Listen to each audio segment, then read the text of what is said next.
ఇవాళ నిరుద్యోగులపై పెట్టిన కేసులపై గవర్నర్కు ఫిర్యాదు చేయనున్నది బీఆర్ఎస్ పార్టీ. మధ్యాహ్నం 12 గంటలకు గవర్నర్ను కలిసేందుకు కేటీఆర్తో పాటు బీఆర్ఎస్ ఎమ్మెల్యేలు కూడా వెళ్తారు.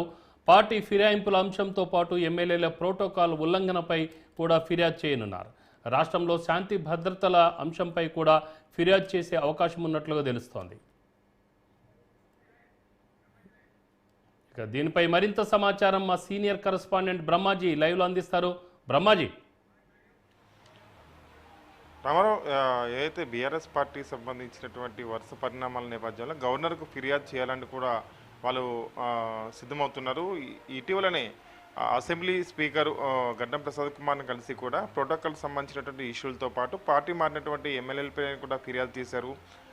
ఏదైతే సుప్రీంకోర్టు ఆదేశాలు ఉన్నాయో దానికి విరుద్ధంగా కాంగ్రెస్ పార్టీ వ్యవహరిస్తుంది, తమ పార్టీ సంబంధించినటువంటి ఎమ్మెల్యేలను ఒక్కొక్కరుగా కండోగప్పుతూ పార్టీలోకి తీసుకుంటుంది. ఇప్పటికే 10 మంది ఎమ్మెల్యేలను 6 ఎమ్మెల్సీలను కూడా కాంగ్రెస్ పార్టీలోకి చేర్చుకుందని ఫిర్యాదు చేసినటువంటి బీఆర్ఎస్ పార్టీ ఈరోజు గవర్నర్ను ప్రత్యేకంగా కలబోతుంది. మధ్యాహ్నం 12 గంటలకు రాజ్భవన్లో గవర్నర్ సిపి రాధాకృష్ణన్ను కేటీఆర్ నేతృత్వంలోని బృందం ఎమ్మెల్యేలు ఎమ్మెల్సీల బృందం కలిసి ఈరోజు ఫిర్యాదు చేయనున్నారు. వీటితో పాటు ఇటీవల డిఎస్సి పరీక్షను వాయిదా వేయాలంటూ నిరుద్యోగులు చేసినటువంటి ఆందోళన పైన కూడా ఏదైతే ఆందోళన పాల్గొన్నటువంటి అభ్యర్థులు పార్టీ సంబంధించినటువంటి ముఖ్య నేతలపైన కొంతమంది ఇప్పటికే ప్రభుత్వం కేసులు పెట్టింది కాబట్టి వారిపైన కూడా ప్రభుత్వం పైన ఫిర్యాదు చేయనున్నట్టుగా తెలుస్తుంది.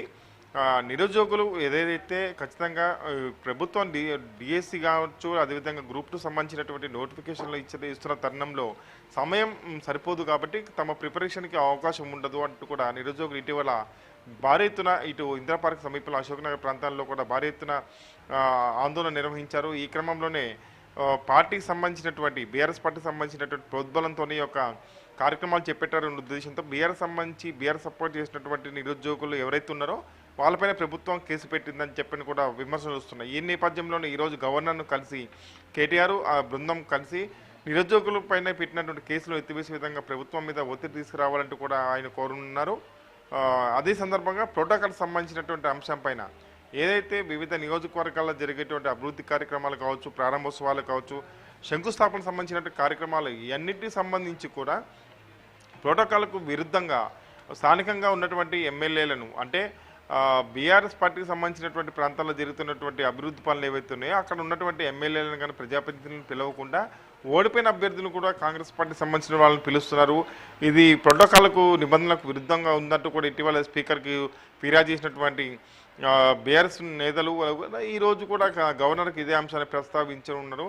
దీని మీద ఫిర్యాదు చేయబోతున్నారు. అదేవిధంగా పార్టీ సంబంధించి మారినటువంటి ఎమ్మెల్యేల పైన కూడా ఇటువంటి అంశాలన్నిటిపైన కూడా ఈరోజు గవర్నర్కు ఫిర్యాదు చేసి ప్రభుత్వం మీద ఒత్తిడి తీసుకొచ్చే విధంగా అంటే ప్రోటోకాల్ విషయంలో నిరుద్యోగులకు సంబంధించినటువంటి అంశం పైన అదేవిధంగా పార్టీ కూడా కాంగ్రెస్ పార్టీ ఫిరాయింపులకు పాల్పడటం దాని మీద కూడా ఫిర్యాదు చేయమన్నారు. గవర్నర్ కూడా వాళ్ళకి అపాయింట్మెంట్ ఇచ్చారు. వాళ్ళు కలిసిన తర్వాత ఎటువంటి నిర్ణయం తీసుకుంటారు అనేది కూడా చూడాలి.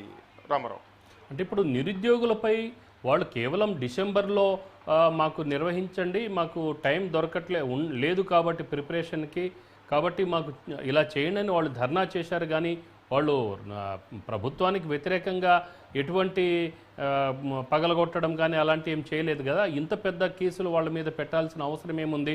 అలాగనే నిన్న కూడా నిర్ణయం కూడా తీసుకున్నారు డిసెంబర్లో నిర్వహిస్తామని. అలాంటప్పుడు వాళ్ళ మీద కేసులు పెట్టాల్సిన అవసరం ఏముంది?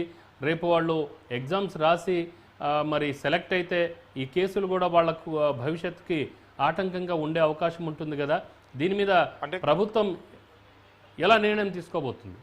అంటే కాంగ్రెస్ పార్టీ చెప్తున్న దాని ప్రకారం, ప్రభుత్వం చెప్తున్న దాని ప్రకారం ఎవరైతే ఆందోళన నిర్వహించారో, ఏదైతే పరీక్షలను వాయిదా వేయాలంటూ డిఎస్సి పరీక్ష వాయిదా వేయాలంటూ ఆందోళన నిర్వహించేశారో వాళ్ళందరూ కూడా నిరుద్యోగులు కాదు. బీఆర్ఎస్సి క్రియేట్ చేసినటువంటి కొంతమంది నేతలు, బీఆర్ఎస్ పార్టీకి సంబంధించినటువంటి కార్యకర్తలు వాళ్ళందరూ కూడా ఈ ధర్నాలో పాల్గొన్నారు. వాళ్ళపైన మాత్రమే కేసులు పెట్టాం.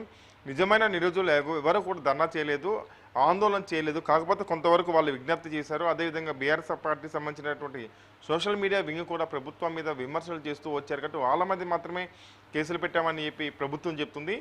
వాస్తవానికి ఎవరి మీద కూడా నికార్సైనటువంటి నిజమైనటువంటి నిరుద్యోగి ఎవరైతే ప్రిపేర్ అవుతున్నారో ఎగ్జామ్స్కి ఎవరైతే డిఎస్సి కానీ గ్రూప్ 2 కానీ గ్రూప్ పరీక్షలకు అప్లై చేసుకున్న వాళ్ళు ఎవరైతే ఉన్నారో వాళ్ళు ఎవరి మీద కూడా కేసులు పెట్టలేదు.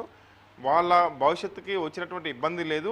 కేవలం బీఆర్ఎస్ పార్టీ స్పాన్సర్డ్ పర్సన్స్ ఎవరైతే ఉన్నారో వాళ్ళ మీద మాత్రమే పెట్టాం అని చెప్పి ప్రభుత్వం చెప్తుంది. కానీ బీఆర్ఎస్ పార్టీ మాత్రం నిరుద్యోగుల పైన ఎవరైతే పార్టీ డిఎస్సి కానీ గ్రూప్ కానీ అప్లై చేసుకున్న వాళ్ళు ఎవరైతే ఉన్నారో వాళ్ళ మీదే కేసులు పెట్టింది. వాళ్ళ జీవితాలు నాశనం అయ్యే పరిస్థితి ఉంటుంది అనేది ఈరోజు ఫిర్యాదు చేయబోతుంది. ప్రభుత్వం వాదన అయితే ఒక విధంగా ఉంది, బీఆర్ఎస్ పార్టీకి సంబంధించిన వాదన ఇంకో విధంగా ఉంది. ఏదేమైనా కూడా పెట్టినటువంటి కేసులను వాపసు చేయాలని ఈరోజు బీఆర్ఎస్ పార్టీ గవర్నర్ని కలుస్తుంది. అదేవిధంగా ప్రోటోకాల్ ఇక పార్టీ ఫిరాయింపులకు సంబంధించిన అంశాలపైన కూడా ఫిర్యాదు చేయబోతుంది. రైట్ బ్రహ్మాజీ.